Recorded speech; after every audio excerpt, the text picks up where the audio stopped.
అందరికీ నమస్కారం. Welcome back to my channel cook with Kavitha. ఈరోజు మనం వీడియోలో చూడబోయేది హైదరాబాద్లో చాలా ఫేమస్ అయిన ఫ్యూజన్ రెసిపీ ఆప్రికాట్ డిలైట్. ఇది ఎంత డెలిషియస్గా ఉంటుందో బయట రెస్టారెంట్స్లో అంతే కాస్ట్లీగా ఉంటుంది. మరి అంత టేస్టీగా మనం ఇంట్లోనే ఎందుకు ప్రిపేర్ చేసేసుకోకూడదు? ప్రాసెస్ కూడా చాలా ఈజీ అండి. మరి ఇది ఎలా ప్రిపేర్ చేసుకోవాలో చూసేస్తాము. ముందుగా నేను ఇక్కడ 200 grams dry apricot with seeds ఉండేది తీసుకున్నాను. అందులో కొంచెం వామ్ వాటర్ పోసుకొని రాత్రంతా నానపెట్టుకోవాలి. నెక్స్ట్ డే చూడండి, ఆప్రికాట్స్ అంతా సాఫ్ట్గా అయిపోయింది. ఇందులో ఉన్న సీడ్స్ అంతా తీసేసి పక్కకు పెట్టుకోండి. ఇది ఎంత బాగా నానితే మనకి దీన్ని కుక్ చేసుకునే టైం అంతా తక్కువ పడుతుంది.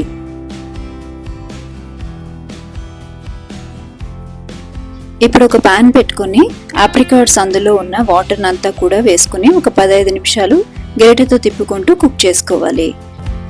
15 నిమిషాల తర్వాత 1/2 కప్పు షుగర్ని వేసుకుని చక్కెర అంతా బాగా కరిగేంత వరకు ఇంకొక 5 నిమిషాలు కలుపుకుంటూ కుక్ చేసుకుని పక్కకు పెట్టి చల్లారనివ్వండి. తర్వాత 1/2 లీటర్ మిల్క్ తీసుకోవాలి. ఒక పొంగు వచ్చేంత వరకు బాయిల్ చేసుకుని అందులో 3 టేబుల్ స్పూన్స్ చక్కెరని వేసుకుని చక్కెర కరిగేంత వరకు కలుపుకుంటూ బాయిల్ చేయాలి.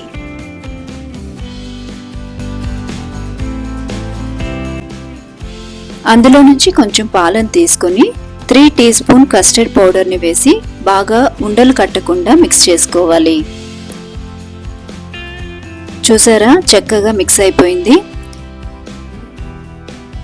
తర్వాత ఈ మిక్స్ని పాలల్లోకి కొద్ది కొద్దిగా వేసుకుంటూ కలుపుకోవాలి.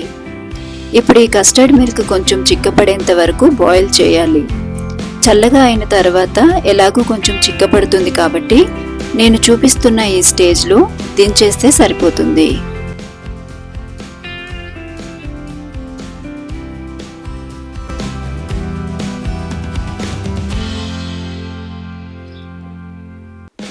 ఇప్పుడు ఇందులో 2 డ్రాప్స్ వెనిలా ఎసెన్స్ వేసుకుని బాగా మిక్స్ చేసుకోవాలి.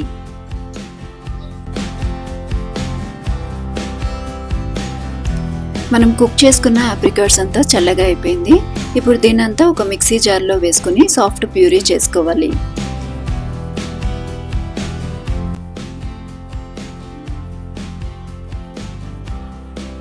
ఈ ప్యూరీని అంతా కూడా ఒక బౌల్లోకి ట్రాన్స్ఫర్ చేసుకోండి. ఇంకొక బౌల్లోకి 1 కప్ ఫ్రెష్ క్రీమ్ తీసుకుని బాగా మిక్స్ చేసుకోవాలి. అందులో 2 టేబుల్ స్పూన్స్ షుగర్ పౌడర్ని వేసి బాగా మిక్స్ చేసి పక్కకు పెట్టుకోండి.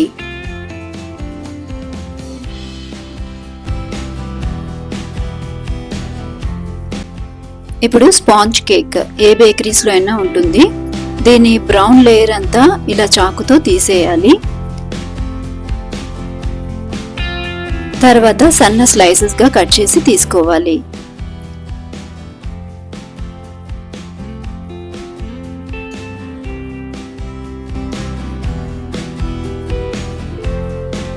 నేనిక్కడ ఒక చిన్న గ్లాస్ తీసుకొని సర్కిల్ షేప్స్లో కట్ చేసుకుంటున్నాను. మీరు ఏ సైజులోనైనా కట్ చేసుకోవచ్చు.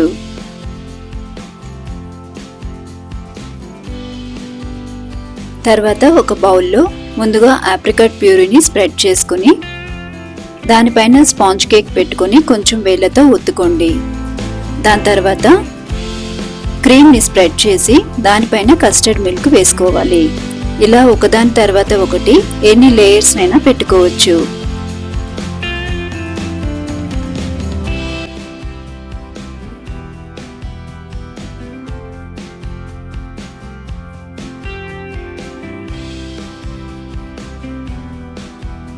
చివరిగా కొద్దిగా ఆప్రికాట్ వేసుకోండి.